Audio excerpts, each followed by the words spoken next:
Welcome to Donmar TV News Channel. Kagabi, bago mag-alas 12 ay muling humarapa si Pangulong Duterte para sa kanyang Talk to the People. At kasama rito yung ilang miyembro ng kanyang gabinete at kung saan ay nagkaroon ng presentasyon sa mga pagtugon ng gobyerno sa COVID-19 pandemic. At una sa nagbigay ng kanyang report itong si Vaccine Star, Secretary Carlito Galvez Jr. kung saan ay kanyang inihayaga na pinag-aaralan na ng Interagency Task Force ang mga panukala ng private sector para maingkayat pa, mainganyo yung mga individual para magpapakuna laban sa COVID-19. At kabilang sa mga panukala yung pagbibigay ng insentibo sa mga nagpapakuna na ating mga manggagawa. Kay Karen Davila, pero hindi ko ipi-play yung video kasi alam naman natin maaano na naman tayo dyan. Tawag dito maka-copyright. So audio lang ang ipi-play natin, ha. Pakinggan ninyo kasi sinabi daw ni Tulfo kesyo anti-poor daw yung war on drugs at sinabi niya falfak daw yung war on drugs. Ito po yung pagkasabi niya.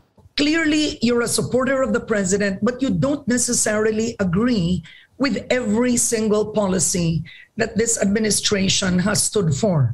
What about the drug war? Would you consider the president's drug war a success or a failure? Definitely a failure. Siya mismo umamin yan kasi sinabi niya in 6 months time, susolve na niya yung problema sa drugs. Pero hindi nangyari yun. And then later, yung sinasabi niya kaya daw failure dahil sinabi daw ni Pangulong Duterte isosolve niya yung una mali nga hindi nga drugs ang sabi niya isosolve niya in 6 months. Ang sinabi niya criminality ang isosolve niya in 6 months which is hindi niya na-solve. But it doesn't mean it's a failure. Ibig sabihin, when you say kasi failure, ano ba ibig sabihin ng failure? Balik tayo sa school natin. When you say failure, talagang hindi ka umabot doon sa 75 kung sa school ninyo, di ba? 74 is a failure. 75, hindi failure yon. Totoo, di ba? Depende yun sa eskwelahan, ha? Sa 76, hindi. Okay? Ibig sabihin, si Pangulong Duterte, naayos naman niya ang droga sa ating bayan. Marami ho ang sumuko. Napanood niyo yung interview kay General Sermonia, di ba? Ang dami hong sumuko, ang dami hong happy ending. Ang tawag nga nila happy ending eh. Ano ibig sabihin ng happy ending? Bumulik sa community na naging kabakabuluhan ng buhay. Marami yung sumuko. Ang problema ko kasi hindi binabalita. Ito naman si Tulfo, parang nakisakay na rin siya sa mga media. Na sinasabi niya na total failure. Pag sinabi mong failure, talagang palpak. Walang nagbago. Walang naayos. Sa totoo lang ho, ang dami naman pong maayos. Sabi ko nga sa inyo, may mga kakilala nga ako nasa kulungan. Marami ako sa kakilala na hindi lang nasa kulungan, yung iba nasa impyerno na. Totoo. Bakit to? Ibig sabihin, at totoo naman, 60% ang binaba ng crime. Pero, hindi siya totally na-eradicate.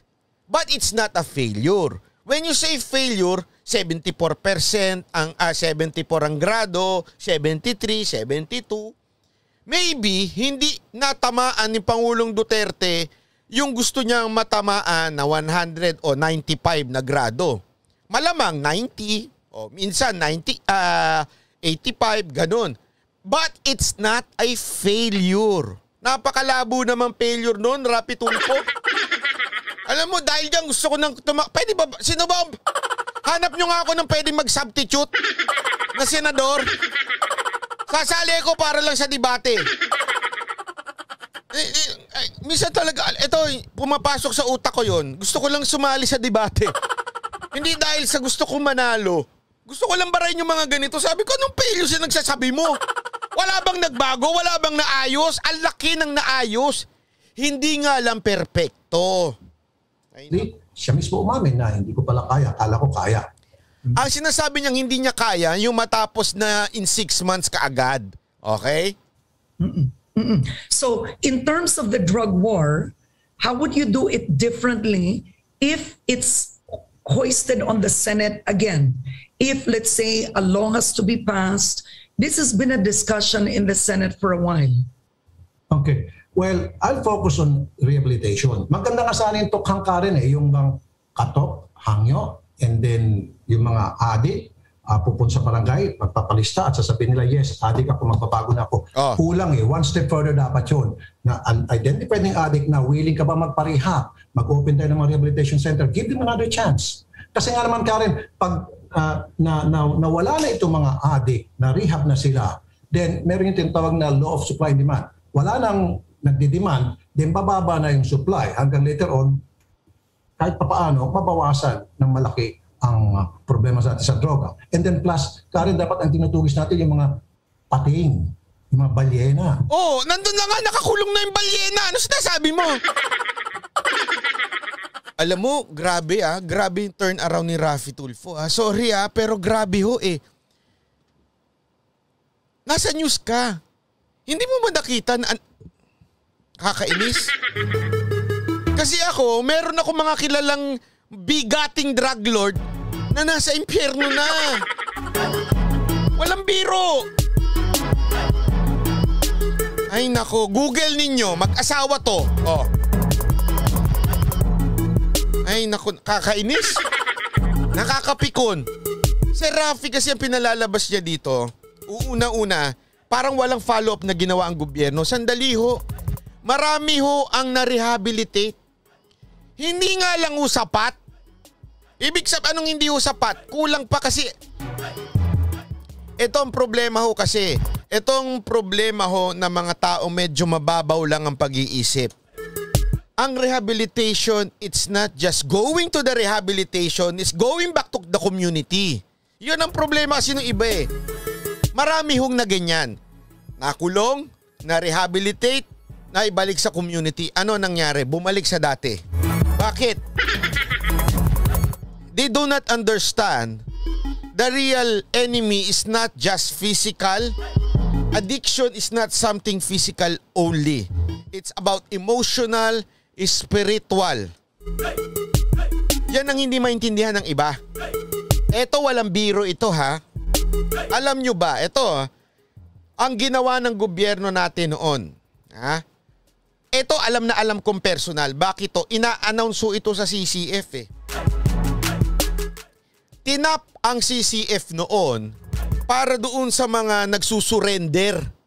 Tapos magsusurrender, nirehabilitate, tapos binibigyan ng tamang pananaw sa buhay ng isang church. Okay? Hindi ho pinapasok sa relihiyon ha. Binibigyan ho ng bagong buhay through God. Hindi ho yan something na bakit ho ginagawa yon? Kasi nga ho, hindi kasi basta-basta ang tao magbabago. Hindi yang kakayanin ng i-rehabilitate mo lang tapos na. Tapos ganito. Hindi ho. Kailangan yan total change of heart. Ito walang biro ito Ito I'm not trying not to push to you what I believe. Pero tandaan nyo, sabi nga ng Panginoon unless that change your heart, hindi ho magbabago. It's not renewal, it's a change of heart. Ano ibig sabihin nun? Talagang totally magbago. Ginawa ng gobyerno yan. But, always remember, the change of person or any quote-unquote napasama, napariwara, nasa choice pa rin nila. It's a free will. Ang point lang, ginawa ng gobyerno yan. Ang gobyerno, meron silang programa dyan. Nakalimutan ko na kung anong tawag dyan sa programa na yan na in-involve nila ang iba't ibang church para matulungan ito mga surrendery. Nakalimutan ko na kung anong ano yan eh. Tonyo, kung nandiyan ka man, ipaki-google mo nga.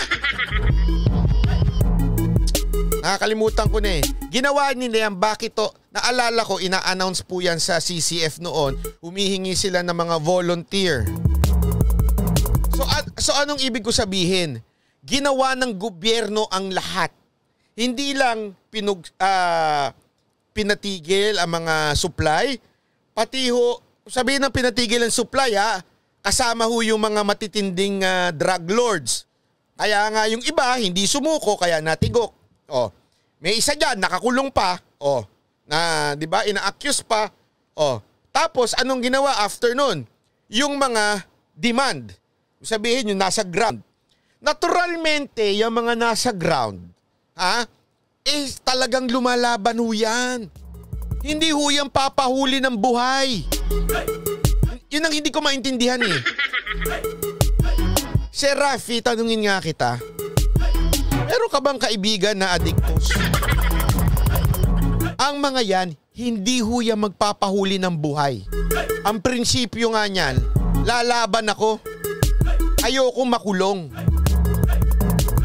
Kaya lumalaban sila. Ngayon sasabihin mo porket merong natitigok, anti-poor na. Bakit Banat Bay wala ata masyadong natitigok na big time? Anong wala? Google ninyo, ang dami. At syempre, pag ikaw big time, ang ginagawa, papahuli ka muna. Di ba? Since sobrang yaman at milyonaryo mo at bilyonaryo mo, babayaran mo na ngayon. Una, yung mga kapulisan. Kung hindi makuha sa kapulisan, piskalya. Ginagawa, wag naman tayo magtanga-tangahan. Nakakainis eh. Hindi totoo, nakakainis po talaga. Kaya nga ho sila, di ba? Ito, pansinin nyo ano reaction ng mga nasa baba, yung mga alam nating nasa ground. Laban sila eh. Hindi, laban ako. Gumagano, laban ako. Hanggang tush pa. Diba? Pero yung mga yung mga big time, ano yan? Sige, pulasan mo ako, bahala ka sa buhay mo. Bayaran ko lang yung piskal. Di ba marami yung, hindi naman sa sinasabi kong bayaran ng piskal pero meron minsan imaginein mo na lang, abutan ka dyan ng how many, kunwari lang, 1 million, 2 million. Magkano lang yun sa isang drug lord, di ba? Tapos piskal ka, magkano lang ang sahod mo? Anong gagawin mo? Sasabihin mo lang, technicality, tapos ang usapan. Sasabihin mo lang, hindi, totoo, di ba? Alam mo, kaya nga maraming nahuhuli dyan, napapalaya. Bakit napalaya? Technicality. Meron isa dyan, sikat na, hindi ko na lang sasabihin kung singer siya o rapper huling-huli na, napalaya pa. Technicality. Marami yung mga ganyan. Kaya hindi sila lumalaban. Kasi nga, alam nilang, kung hindi umabot sa piskal, dun sa judge naman, ginagawa nila. Doon ako naiinis eh. Sasakyan niya yung script ng media na parang puro mahihirap lang ang natitigok.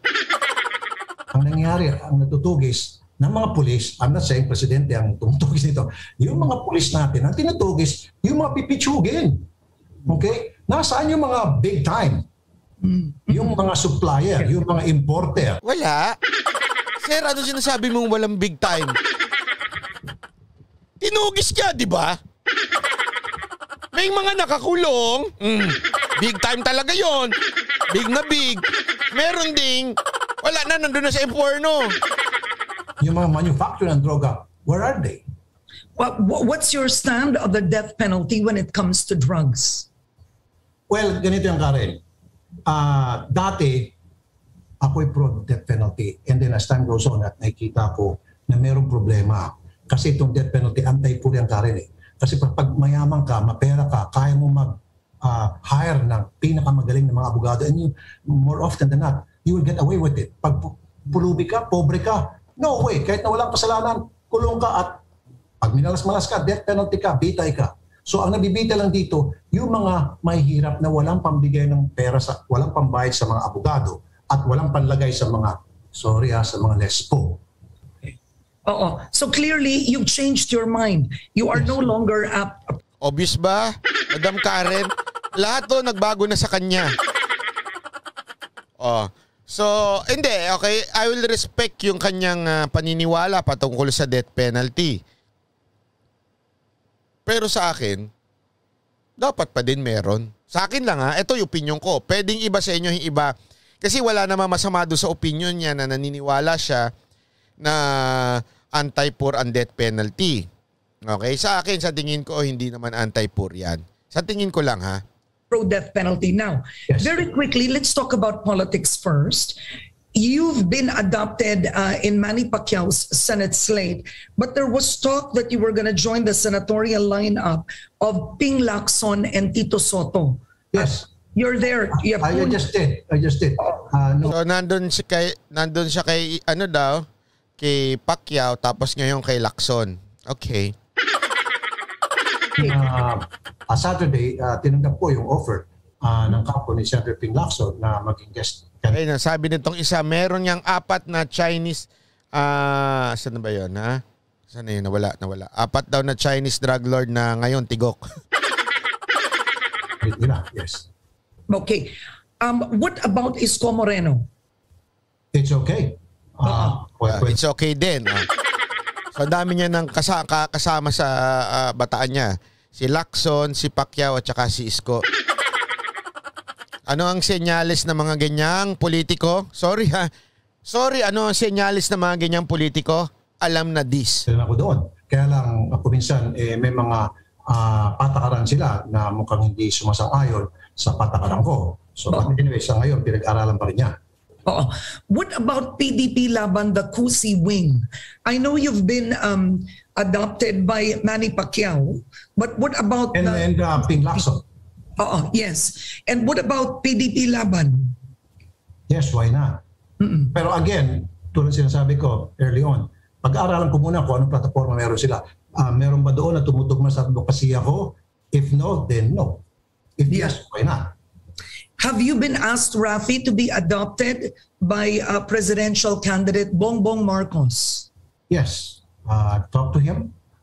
Yes. So, lahat pala gusto niya maging kasanib, ay kaanib. Diba lahat eh. Pati nga kay Pangulong Duterte gusto pa eh. Sa PDP. Okay din, pati kay Bongbong Marcos. Hindi lahat na. Edi ikaw na. Grabe, ang aga na bulok dito, sir. Ang aga nyo na bulok sa prinsipyo sa buhay. Hindi, sorry, pero ang aga naman. Okay, and what will you accept that? Pinag-uusapan pa yan ng grupo ko at ng grupo niya. Meron lang konting mga bagay-bagay na mukhang hindi pa muna kayang maging guest candidate ako for one reason or another. Pinaplansya yan.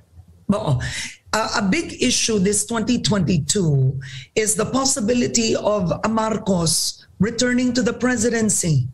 What is your stand on the Marcos wealth, human rights issues against the Marcoses? Will you be speaking about this? Okay. Meron na kasing mga court decision tungkol dyan, Karen. So kung meron ng court decision, then pabayaan natin yung korte na implement yan. Kung ano pang mga kaso meron pending, then so be it. Hayaan natin gumulang yung mga kasong yan sa korte.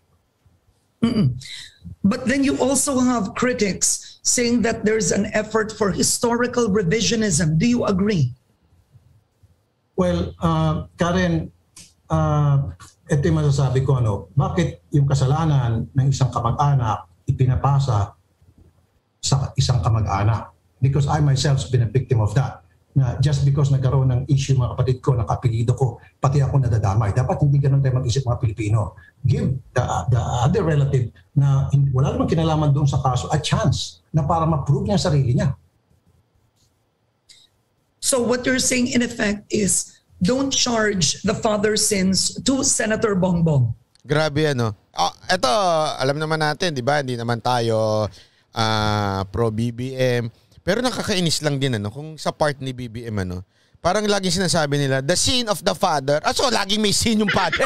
Hindi, di ba parang laging pinasasama na yung sin ng kanyang tatay, hindi niya ba mamanahin?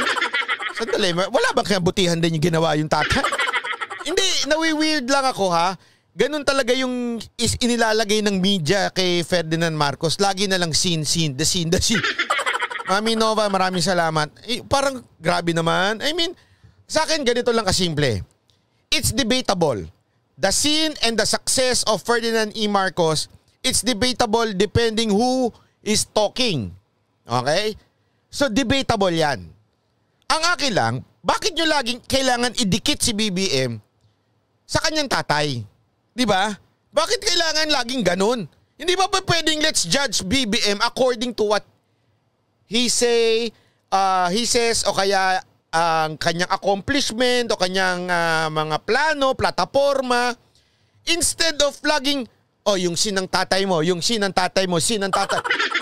Parang kayo si Marcos lang ba nagkasala, kayo hindi?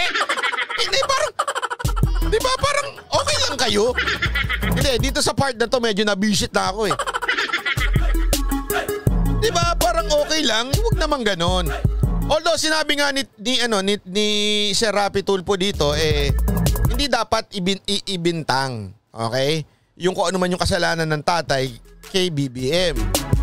Ay, kaya lang sabi ko, yung pala sinakyan mo na. Hindi, di ba gets? Kung ikaw marunong ka mag-isip, hindi, wag naman ganon. Pangit, di ako nang mamagaling. Sorry pero kunwari ikaw, pag tinanong kang the sin of the father is the sin of the son, ang sagot mo dapat, instead of answering na it should not be, dapat ang tanong mo, sandali, napatunayan ba nating may sin na yung father? Kung napatunayan, then ganito, di ba? Naintindihan mo, you question the question. Hindi kagad you believe on the question, yun ang problema eh. Kainis. Di ba? Yes. Precisely. Okay. You do have some groups saying he should apologize. Like Senator Manny Pacquiao, he said he should apologize and kung ano mang ninakaw ay isaole. Quote yun hindi ko to, I'm not revising the quote. Do you agree with that, Senator? Well, that's his opinion. Natawag kitang Senator Rafi. Do you agree with that, Rafi? I'm not a senator yet. Yeah. No. May kanya-kanya tayong opinion, Karen. Maging siguro ikaw. At ako rin may opinion. So, this time, hindi magkatugma opinion namin ni Senator Manny Pacquiao, although guest candidate niya ako. Para sa akin kasi, tulad ng sabi ko, kasalanan ng tatay. Bakit maging kasalanan ng anak? Why would he apologize for something that he didn't do? Nang may kagagawan ay tatay niya. Para sa akin yan, opinion ko yan.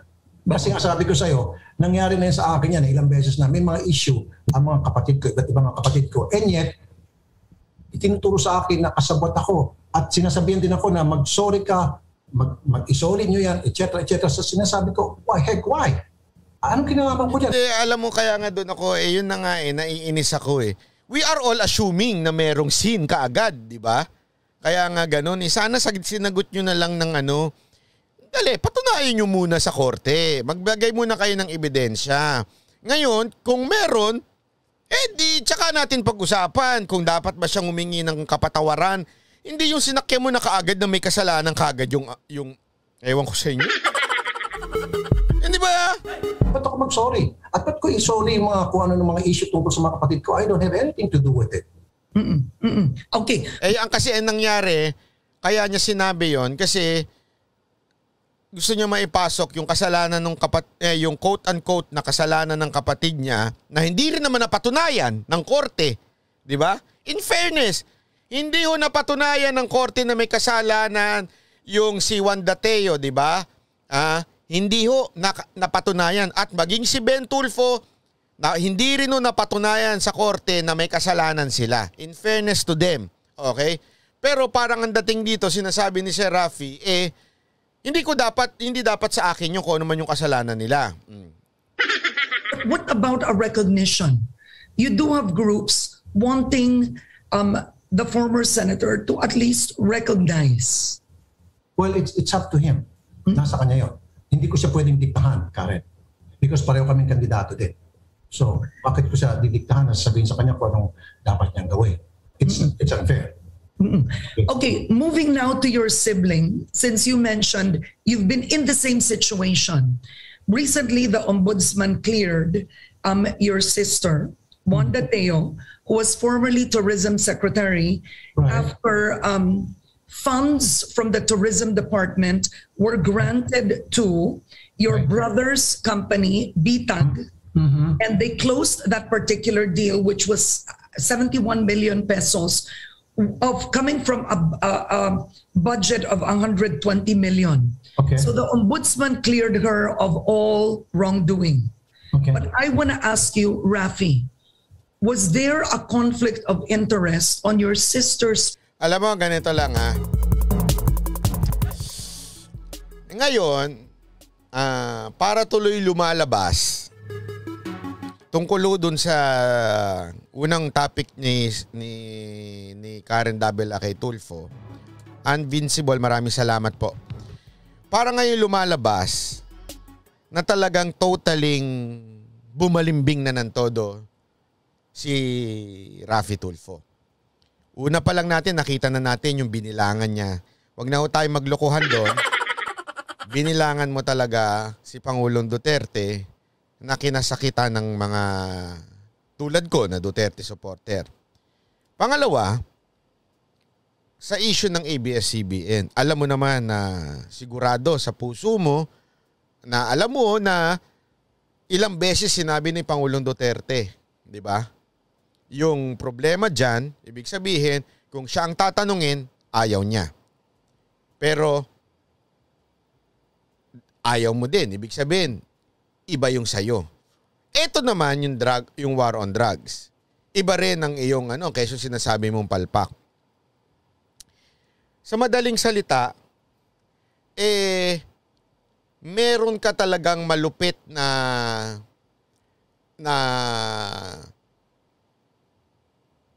ayoko man sabihin ito. Okay? Ayoko man. Pero sa aking opinion, parang ang dating talaga sa tao, sinakyan mo ang popularity ni Pangulong Duterte simulat sa pool. Bakit? Number one, it's maybe because may plano na kayo noon na simulan sa party list. Na-penetrate nyo ang party list. Kayo ang nag-number 1 ng party list. Yung inyong party list ng inyong asawa at party list ng iyong kapartner ni si Nina Tagduran ba yun? O yun. Diba? So nakita ninyo na talagang, kasi totoo naman record high yung kanilang nakuhang boto doon. So nakita nila ang taas-taas. Ngayon, nagtatangka ka maging senador. After how many times ka nang pinilit ng mga tao noon na magsenador. This time, alam mo kasing matatapos na si Pangulong Duterte, alam mong wala na siyang sa power in 2022.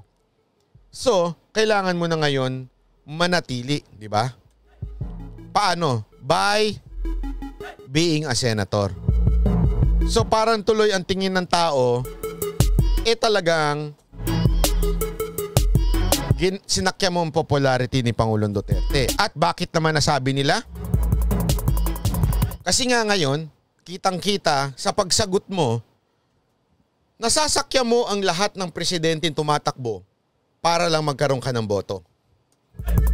Wala ka nang pinipili. Tinanong ka, Pacquiao, oo. Lacson, oo. Sige, pero meron konting ganun. Oh, sino pa? Isko, oo. Pero may konting ganun. PDP, oo. Pero konting ganun. Bongbong, oo. Pero may konting ganun. Di ba? Isa lang ang hindi mo talaga sinakyan, si Robredo, dahil alam mong mahina. Oh. So doon pa lang, nakikita na ngayon yung quote-unquote na attitude o ugali mo na sumasakay. Yun lang naman na sinasabi ng iba na nababasa ko ngayon. Kaya lang ang problema sa ganyan. Yan yung tinatawag nilang paro-paro sa bukid. Paro-paro sa bukid. Diba? Paro-paro palipat-lipat ng bulaklak na sinisip-sip. Parang ganun. O di kaya naman, o hindi man paro-paro, sabi nga nila, ang aga mo na bulok.